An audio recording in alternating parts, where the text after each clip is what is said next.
आगामी विधानसभा चुनाव के लिए डलहौजी पहुंचे पूर्व केंद्रीय व सूचना और प्रसारण मंत्री मनीष तिवारी ने आज इशारों ही इशारों में आशा कुमारी को मुख्यमंत्री पद का बड़ा दावेदार बताया। यहां से पत्रकारों से बात करते हुए उन्होंने कहा कि 6 बार विधायक कोई आम नेता नहीं बनता, बल्कि वो बनता है जिसे लोग अपने घर का सदस्य मानते हो, जिसे दिल से स्वीकारते हो। और आशा कुमारी डलहौजी विधानसभा क्षेत्र के मतदाताओं के दिल में बसती है। उन्होंने कहा कि वह भी विधानसभा क्षेत्र में घूमकर देख रही हैं कि आशा कुमारी का जनता बहुत सम्मान करती है और वह 7वीं बार यहां से जीत दर्ज करने जा रही है। मनीष तिवारी ने कहा कि डलहौजी विधानसभा क्षेत्र के दूरदराज के इलाके जैसे सलूनी, तिहार, लंगेड़ा जैसे इलाके जिन्हें कोई नहीं जानता, उन्हें आशा कुमारी की वजह से पहचान मिली जब उन्होंने अथक प्रयासों और मेहनत से वहां सड़क, पानी, स्वास्थ्य, शिक्षा और रोजगार की सुविधाएं पहुंचाई। मनीष तिवारी ने कहा कि राजघराने से ताल्लुक रखने के बावजूद आशा कुमारी बिल्कुल सादा जीवन व्यतीत करती है, जिसके कारण आम लोगों और कांग्रेस पार्टी के वर्करों के साथ भी सीधे संपर्क में रहती है। आशा कुमारी अखिल भारतीय कांग्रेस कमेटी की जनरल सेक्रेटरी बनकर पंजाब आई तो कांग्रेस पार्टी ने उनके नेतृत्व में एक के बाद एक कई चुनाव जीते। शुरुआत 2017 के विधानसभा चुनावों से हुई, जब कांग्रेस पार्टी को ऐतिहासिक बहुमत हासिल हुआ। फिर उसके बाद आशा कुमारी के मार्गदर्शन में ही कांग्रेस पार्टी लोकल निकाय चुनाव, पंचायतों के चुनाव और बाद में 2019 के लोकसभा चुनाव भी जीती। मनीष तिवारी ने स्पष्ट शब्दों में कहा कि आशा कुमारी के जाने के बाद कांग्रेस पार्टी पंजाब में कोई चुनाव नहीं जीत पाई, जिसका प्रदेश और पार्टी दोनों को नुकसान हुआ जब कांग्रेस को चुनावों में शिकस्त झेलनी पड़ी। साथ ही में उनका कहना था कि डलहौजी विधानसभा क्षेत्र के लोग ये भी भली भांति जानते हैं कि आशा कुमारी ने बनी खेत में पॉलिटेक्निकल कॉलेज का निर्माण करवाया, साथ ही में सलूनी, भलई और तेलका में जरूरतों के अनुरूप शैक्षणिक संस्थानों का निर्माण और उनका समय समय पर आधुनिकीकरण किया। कांग्रेस पार्टी की बात करते हुए उन्होंने आगे क्या कुछ कहा, आप भी सुनिए। प्रेस वार्ता आज आरंभ करते हैं। मेरे साथ बैठे बहुत ही सत्कार्य रवि नंदनी जी, मेरे साथ आए चंडीगढ़ के पूर्व मेयर और हमारे पंजाब प्रदेश कांग्रेस कमेटी के महासचिव रविंद्र पाली जी, मेरे बाएं ओर बैठे हैं श्री पवन दीवान जी, जो हमारे भूतपूर्व अध्यक्ष हैं लुधियाना जिला कांग्रेस कमेटी के और महासचिव हैं पंजाब प्रदेश कांग्रेस कमेटी में। आज आप सबसे मिलकर, आप सबसे मुखातिब होकर बहुत ही खुशी हो रही है।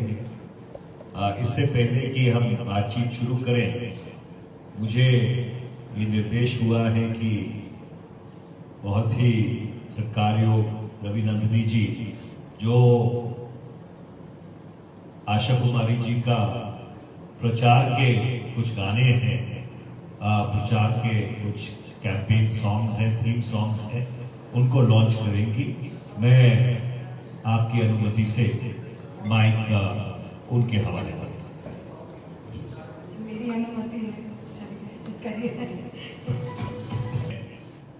उसका एक प्रतिबिंब आपको देखने को मिला। जैसा आप सब जानते हैं कि मैं और मेरे साथी आज श्रीमती आशा कुमारी जी के चुनाव प्रचार में शामिल होने के लिए कल डलहौजी आए थे। कई जगह जाने का मौका भी मिला, कई लोगों से वार्तालाप करने का मौका मिला, संपर्क करने का मौका मिला। जो आपके यहाँ पे बहुत ही श्रद्धालु जगह हैं, वहां पे भी नतमस्तक होने का मौका मिला। और कुल मिलाकर आप लोग मुझसे इस इलाके को, अपने प्रदेश को बेहतर जानते हैं, पर मैं सिर्फ इतना कहना चाहूंगा कि 6 बारी कोई विधायक नहीं बनता। अगर और वो भी महिला विधायक, अगर उन्होंने काम ना किया हो और लोगों से जुड़े ना, यहां पे लोग एक बार 5 साल विधानसभा में बैठ के कभी वापस नहीं आते और उसी क्षेत्र से निरंतर और लगातार 6 बारी जीतना, ये अपने आप में एक बहुत ही बड़ी उपलब्धि है। और जैसे मैंने पहले कहा कि ये जीता जागता उदाहरण है कि श्रीमती आशा कुमारी जी ने लोगों के दिलों में अपना एक बहुत विशेष स्थान बनाया।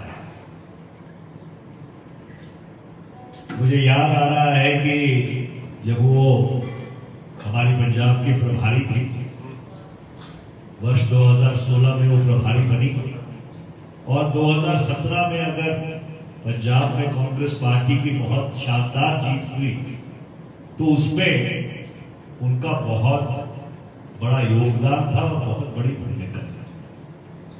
और जब तक का वो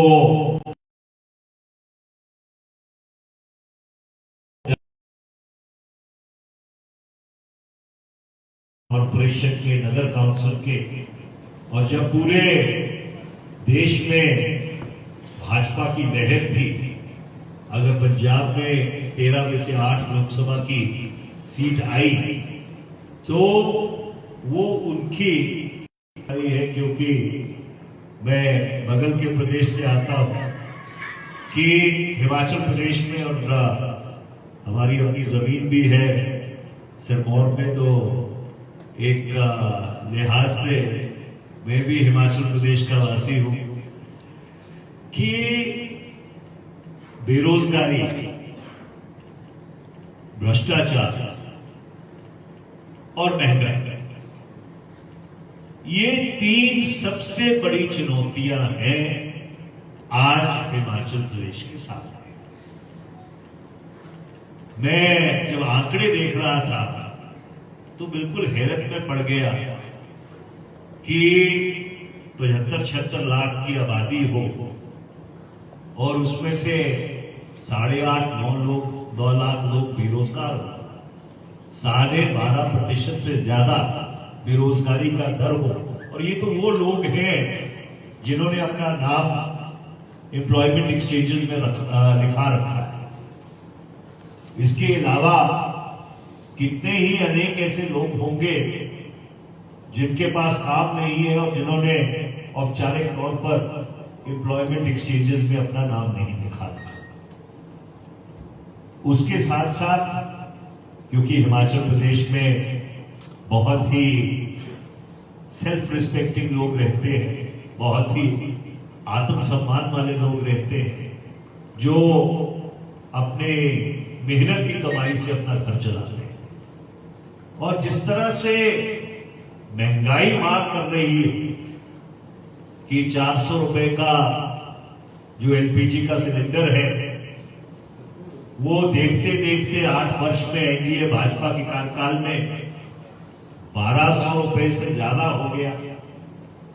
और मुझे तो समझ नहीं आता कि वो श्रीमती स्मृति ईरानी कहाँ है आज, जो 400 रुपए पे एलपीजी का सिलेंडर पीटा करती थी और सड़क पे प्रदर्शन करती थी।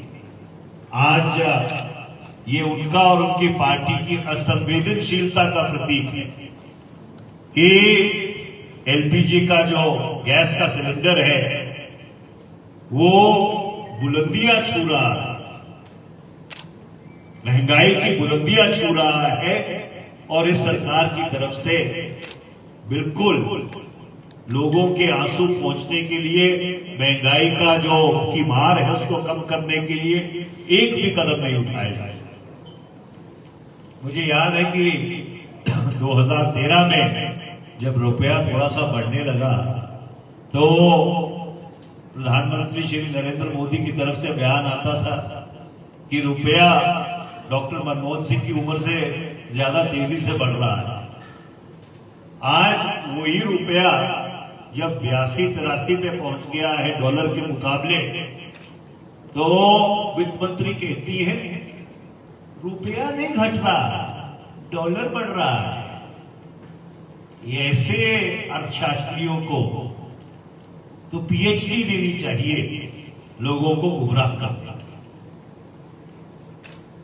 उसी तरह से अगर आप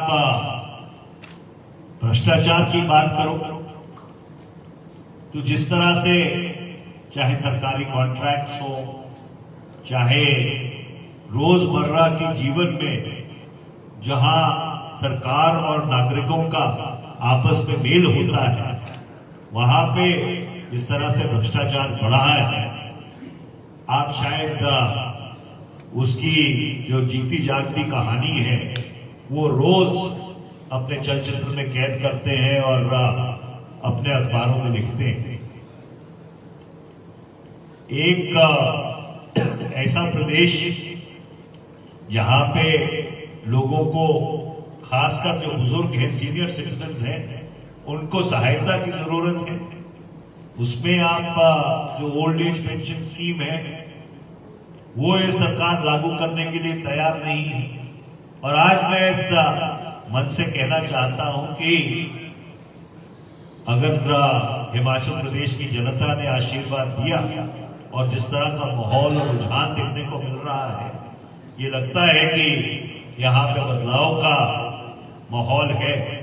कांग्रेस की सरकार बनते ही 10 दिन में जो ये ओल्ड एज पेंशन स्कीम है ये लागू की जाएगी और इसके साथ साथ जो महंगाई है उसको कम करने के लिए, देखिए शायद ये डलहौजी शहर तो अंग्रेजों ने बसाया था, पर अंग्रेजों ने भी कभी दूध के ऊपर, पनीर के ऊपर, आपके आटे के ऊपर, चावल के ऊपर, गेहूं के ऊपर उन्होंने कभी जीएसटी नहीं लगाया। ये सरकार ने तो वो काम किया है जो साम्राज्यवादियों ने भी नहीं किया, कि दूध, पनीर, शक्कर, कोई ऐसी चीज जगह छोड़ी नहीं यहां से लोगों की जेब से पैसा न निकाल गया। और मुझे याद है जब लोकसभा में महंगाई के ऊपर बहस हुई पिछले संसद के सत्र में, मेरा ही नोटिस था, मुझे बहस शुरू करने का मौका मिला, तो मैंने वित्त मंत्री से कहा, मैं वित्त मंत्री जी ये तो मैंने कभी नहीं देखा कि आपने शमशान घाट के ऊपर भी टैक्स लगा दिया। ये जो कफन टैक्स लगाया है कि अगर शमशान घाट का निर्माण होगा उसके ऊपर भी जीएसटी लगेगा। एक समय डेथ ड्यूटी हुआ करती थी कि अगर कोई व्यक्ति मरता था तो उसके जो परिजन हैं उनको उसकी जितनी संपत्ति थी उसके ऊपर ड्यूटी देनी पड़ती थी। वो कांग्रेस की सरकार ने दशकों पहले उसको अबॉलिश कर दिया और ये सरकार आई एनडीए भाजपा की, तो इन्होंने कफन के ऊपर भी टैक्स लगाया।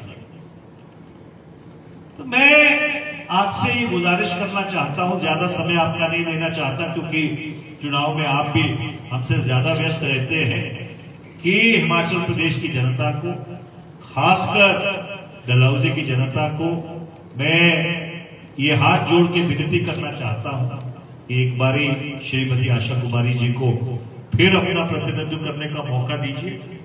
और मुझे ये पूरी उम्मीद है कि जो इनकी स्टेट में सीनियरिटी है, जो इनकी एक पूरे राष्ट्र जगत में पहचान है, जो इनका व्यक्तित्व है, उसको सामने रखते हुए, उसको संज्ञान में लेते हुए पार्टी जरूर सिर्फ चंबा को ही नहीं पर उनकी जो शख्सियत है, उनमें जो हुनर है, उनमें जो उनके जो विचार हैं और हिमाचल प्रदेश के लिए एक समर्पित तरीके से जो उनकी सेवा रही है उसको इस्तेमाल करते हुए पार्टी जरूर उनको बड़े से बड़ा पद देगी सम्मानित करने के लिए, उनकी सेवाएं देने के लिए। अगर आपके कोई सवाल हो तो मैं जवाब देने के लिए तैयार हूं। आपका बहुत बहुत धन्यवाद।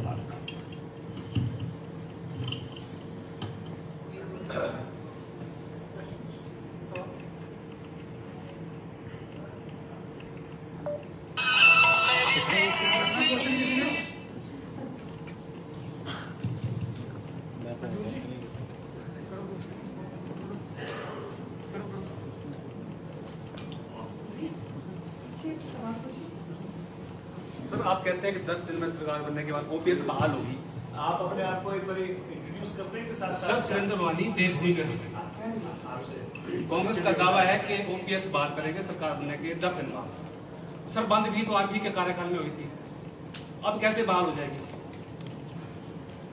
देखिए, ऐसा है कि कई फैसले किन्हीं परिप्रेक्ष्य में लिए जाते हैं जब परिस्थितियां कुछ अभिन्न हो, पर जब जनता के ऊपर इतना ज्यादा बोझ पड़ रहा और खासकर जो सीनियर सिटीजन्स हैं उनके पास अपना जीवन व्यतीत करने का कोई बहुत ही कंफर्टेबल जरिया ना हो, तो ये सरकार का उत्तरदायित्व बनता है कि उनकी जितनी ज्यादा से ज्यादा मदद हो सके वो मदद की जाए। और आज के परिप्रेक्ष्य में खासकर इस कोरोना की मार के बाद और जिस तरह से एनडीए भाजपा सरकार ने भारत की अर्थव्यवस्था को तबाह किया है, नोटबंदी से शुरू कर और ये जो पूरी तरह से चाहे कृषि क्षेत्र हो, चाहे मीडियम और स्मॉल स्केल इंडस्ट्री हो, जिस तरह उसके ऊपर इतना भार पड़ा है, इस सबको मद्देनजर रखते हुए कभी कभी जो फैसले हैं उनके ऊपर पुनर्विचार करना पड़ता है। और आज बड़ी जिम्मेदारी से मैं ये कह रहा हूं कि सरकार बनते ही 10 दिन में जो ये ओल्ड एज पेंशन स्कीम है उसको लागू किया जाएगा। उसको लाइफ टाइम्स टीवी के लिए डलहौजी से राजेश्वर बहल की रिपोर्ट। मॉनसून के सुहाने मौसम में हिमाचल की पसंदीदा मारुति कारों पर आकर्षक ऑफर। चुनिए नई ब्रीजा, डिजायर, स्विफ्ट, ऑल्टो या फिर वैगनार। गोयल मोटर्स के जिला शिमला, सोलन, सिरमौर और किन्नौर के हर कोने में सेल्स और सर्विस का विशाल नेटवर्क। आपके घर द्वार पर सुविधाएं। मारुति सुजुकी की गाड़ियों की बुकिंग के लिए संपर्क करें 9317000172 पर।